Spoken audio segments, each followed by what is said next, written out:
Bonjour à toutes, bonjour à tous. Nouveau journal des produits de bourse de l'Obsa, journal du mercredi 31 octobre.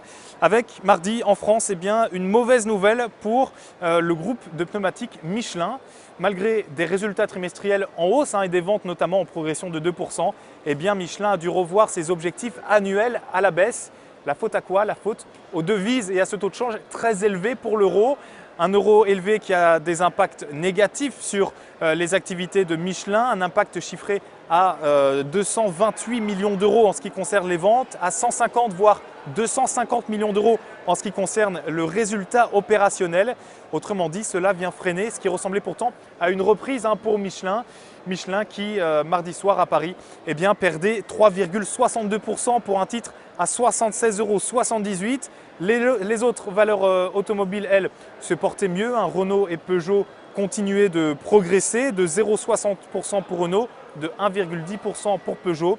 Même constat pour le secteur bancaire, avec des banques qui gagnaient toutes plus de 1%. Dans des marchés globalement en reprise, avec un CAC 40 qui gonflait de 0,62% à 4278 points.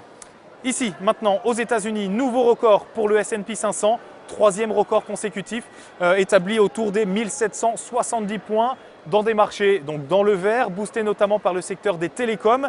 Et puis cette journée de mardi, vous voyez également la Réserve fédérale débuter une réunion de 2 jours, réunion qui portait sur la nouvelle politique monétaire des États-Unis.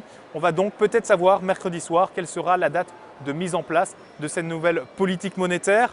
En attendant, les investisseurs mardi réagissaient à ces chiffres trimestriels donnés par Apple, avec notamment un bénéfice par action supérieur aux attentes, un bénéfice par action de 8,26 $, mais des chiffres globalement décevants puisque le titre d'Apple perdait mardi environ 2,50%.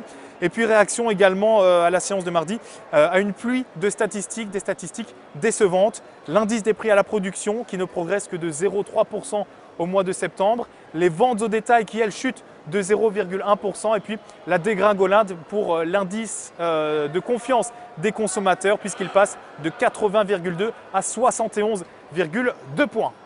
Pour terminer, comme à chaque fois, la valeur à suivre. Et c'est aujourd'hui le constructeur Renault. Son titre a validé début octobre une figure en triangle élargi et effectue actuellement un pullback sur son ancienne résistance devenue support à 62 €. Un rebond est attendu sur ce fort niveau alors que les moyennes mobiles à 20 et 50 jours soutiennent les cours et que de son côté le RSI journalier se retourne à la hausse au-dessus de la zone de neutralité. Ainsi, les prochains objectifs sont situés à 71,50 € dans un premier temps, puis sur le précédent overlap à 78 €. La stratégie qui vous est donc proposée pour jouer cette valeur est l'achat du warrant call Renault à C154T d'Unicredit. Son prix d'exercice 65 €, sa date d'échéance le 7 mars 2014. Voilà, c'est la fin de ce JT des produits de bourse. Rendez-vous demain et d'ici là, passez une bonne journée.